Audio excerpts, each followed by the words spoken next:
Hi everybody! Today I want to talk to you about packed lunches. Now we pack lunches when we go out for the day, like on a day trip we'll pack a picnic, or Grant will take lunches to work. The boys, they only want to eat sandwiches, that's all they'll eat, and half the time no, we won't even eat that. So they are not interested in fancy lunches, they won't eat them, so that kind of makes life easier for me. I just do sandwiches for them or they just make it for themselves. Now I used to make fancy lunches for Grant. I shared a video showing 7 of his lunches and I have more to share with you. That was when we lived in Auckland. I was making him fancy lunches, and yeah, his colleagues used to come and have a look, like, what have you got in your lunch today, because they were so impressed. I just enjoy doing that for Grant. I haven't been doing it since we moved, so for over a year he's just been fending for himself, which, like, he's a grown-up, he can feed himself, so he's just been grabbing whatever for lunch. But I kind of want to get back into making lunches for him again, so I thought I'd sit down and do a video on tips and tricks and hacks for packed lunches. So if you are a long-time follower of my blog, I don't know how many of you are out there, I did share all of these tips and tricks on my blog a while ago, but I know that I have viewers who don't read my blog, and I just thought that I would share them here again. So why would you pack a lunch? Obviously it works out a lot cheaper than just buying lunch. It's also more convenient to just have with you. Grant doesn't have a set lunch hour, he kind of will grab it when he can between jobs, so it's handy just to have it there ready to eat, and he doesn't have to go out and find lunch somewhere. And also, you know what's going into it. We don't tend to buy a lot of processed foods. Not only are they more expensive, but they just have crap in them. So we prefer to cook from scratch or to make food from scratch, and then we know exactly what goes into it. And obviously packing a lunch, you can cater to food allergies as well. Grant does have access to a fridge, microwave and toaster at work, so that's quite convenient that I can send things that need to be refrigerated and know that they're not going to go off just like sitting in his desk all day. He can put them in the fridge, and obviously he can reheat leftovers as well. So I'll start off talking about the containers that we use. Grant has the Systema Maxi fold up lunch cooler, I believe that's what it's called. I don't actually have it here to show you because he left it at work yesterday, but I'll insert a picture of how it looks. So we just find that that's a convenient container to stuff everything else into. I like the idea of the bento style lunch boxes, but I just feel like they're not flexible enough. Like, I'm not going to do the same size or shape things every day. So yeah, we just use separate lunch containers that go into the little fold-up cooler.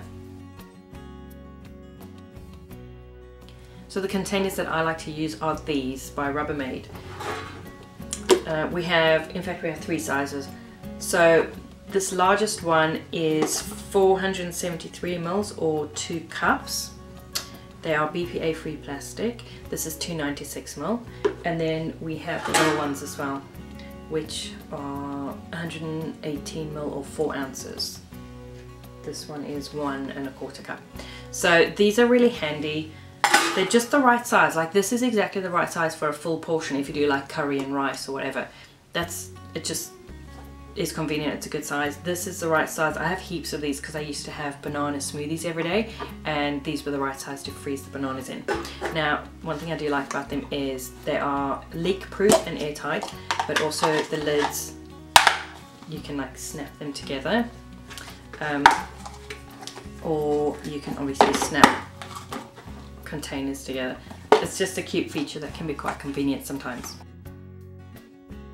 So those are the containers that we usually put the food into, and then things like sauces and salt and dressings and snacks, we tend to go for these little containers like I showed you. So that's really handy to do things like boiled eggs or carrot sticks, things like that. These containers are from the dollar store. This I'll do like a few blocks of chocolate or some nuts or something like that. And then these I have from Systema. Now I bought these to do salad dressing. I think that's what they're intended for. They have like a little flip open doodad and you can squeeze your dressing. But I found that I don't know if it leaked, I can't remember, but we just don't use it for that. Grant has one in his lunch bag with salt in, and he uses it as a salt dispenser. Things that I prefer to use for salad dressing are these, also Systema, to go, and it's got a screw on top, and they are they're not going to leak. This is 35 ml or 1.18 ounces. So that's what I use for salad dressing, and also for things like I have these in my handbag with almonds in, just little bits like that. So those are the containers that we like to use. As for water bottles, Grant doesn't take one to work because he just has access to water there, but if we're going out for the day, this is what we use. They are Contigo BPA free stainless steel water bottles. Don't know what model it is. Auto seal. So they've got a little snap doodad, so you can snap it onto something. The orange is because I have multiples of these, and the orange is Daniel's, and I just use nail polish to color them so we know whose is whose. So the way they work is you press this. You press this at the back here, and the little nozzle opens at the front. So you can literally just grab, drink and go, and they don't leak, and they hold I think 800 ml, so a decent amount of water, and those are our preferred water bottles. I have seen these in plastic. We got the stainless steel ones at the clearance shed. They were like, I want to say about 10 bucks each. Obviously that's a discounted clearance store, so I don't know what they usually go for, and I've not seen the stainless steel ones since. I've only seen the plastic ones, but highly recommend these, Contigo. I'll link to them below if I can find them. So I also include knives, forks and spoons from home, just our regular cutlery, and obviously he'll bring that home and we'll wash them. I don't buy disposables because I'm too cheap to pay money for something I know is just going to go straight into the bin and end up in landfill. It's not really good for the environment either. So I do include regular cutlery or silverware, and put that into his lunchbox and just rewash those. I believe he has plates at work, so I think if I send leftovers, he'll put that out onto a plate, microwave it and eat it off the plate instead of just out of the container. Now when I'm putting together lunches, obviously the question is, what do you put in it? I like to include some carbs, but not too much. Definitely protein, preferably protein in the lunch and in the snack, but at least in the lunch. And I try to put in 2 portions of fruit and veg as well. Now I like to do a meal, a snack, and then a little dessert to go with the meal as well, which you would have seen in my 7 lunches video. So what carbs do I like to include? Well, more than just sandwiches. Initially you're going to think carbs, bread, sandwiches. That's the obvious thing to put in packed lunches, but they can get a bit boring after a while. So I do have a list of some suggestions, and I'm not going to remember them all. I'm just going to read them for you. So some other carb ideas would be crackers, potato salad, breads or rolls, breadsticks, rice cakes, cereal, potato chips, corn chips, pretzels, croutons, bagels, pasta, rice, pita bread, tortilla wraps, baked goodies, rice, couscous and popcorn. So there are so many other ways of including carbs, and obviously you can limit how much. If you're going low carb, omit the carbs, totally up to you. So some ideas for protein would be eggs, lentils, quinoa, prawns or shrimp, tuna and other fish, nuts, cottage cheese, beans, yogurt, sausages, cheese, ham and other lunch meats, chicken, pork or beef, and meatballs. So there are plenty of options, and I like to always have some kind of pantry protein options like nuts or eggs or tuna. So if you don't have any cooked meat, or if you're running low on your groceries, there's always something to grab, and you always can have protein in the house. So for fruit and veg, it doesn't always have to be fresh. You can also include things like tinned fruit. I like to buy tinned fruit in juice and drain that so there's no added sugar. You can have frozen fruit or vegetables, and you can include things like dips to keep it interesting. But it's really good to have your fruit and veg in your lunch, get a couple of your 5 a day squeezed in there. So when it comes to keeping cold foods cold, I did mention that Grant has access to a fridge at work. There was a time when we were living in Auckland that he would be on the road for most of the day, and he would take his lunch with him. So we got these little cooler bricks, I guess. They are skinny, they're made for lunch boxes, and we'll just pop that in with his lunch, and that will keep things cold. Now when you are using a cooler brick, you don't want to put it into the bottom of your lunch container and then pack your lunch on top, because obviously cold air falls. So you want to pack your lunch and then place your cooler brick on top, and then the cold air will fall down over your lunch and keep it chilled. If you don't have any cooler bricks, I mean, these are just readily available at, I think I got these at the grocery store.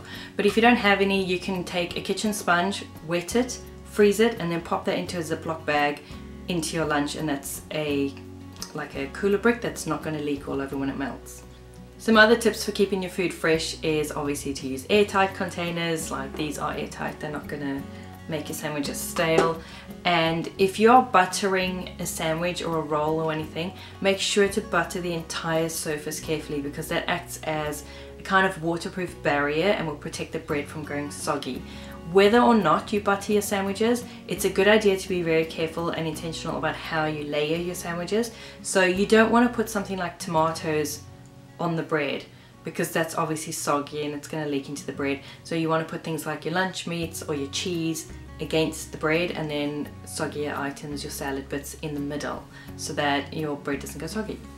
Some more tips would be to make batches of stew or soup and then freeze them in portions, so that if you have a particularly busy time or you're not well and you are just not up for coming up with a creative lunch, the person you're packing a lunch for, yourself or a family member, can just grab something out of the freezer and they've got a meal ready to go.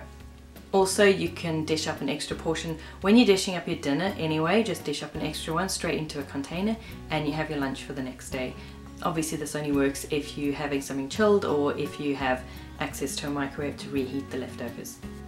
I would recommend having plenty of containers, so that no matter how many are in the dishwasher, you always have some to grab. You don't want to be scrambling and having to wash yesterday's containers to do today's lunch. So just have a whole ton on hand. That way you can also pre-prepare and pre-portion snacks. So you may take a bunch of these little containers and put in portions of nuts and dried fruit and whatever, and just have them stocked up in your pantry, crackers, whatever you have. And then when you're putting together lunches, you can just grab something from the snack bag. So the more containers you have, the more forward planning and organizing you can do. I also recommend baking, cooling the items, and then wrapping them and freezing them. So either popping them into containers or just wrapping them in foil or plastic wrap. Chuck them in the freezer. That way you don't have temptation in the house. You don't have a full cookie jar that is looking at you and you're tempted to dip into, but you do have cookies or baked goods to grab out of the freezer and chuck in a lunch. They will defrost by the time lunchtime rolls around and will taste nice and fresh. Also, you don't want to like bake a whole batch of muffins and then halfway through the week you've run out of muffins to put in lunches because people have been eating them. So that's a great way to always have baked goods on hand. Just freeze them, wrap them and freeze them when they're freshly baked, and they will be just as fresh when they thaw in the lunchbox. And then my last tip would be keep a record.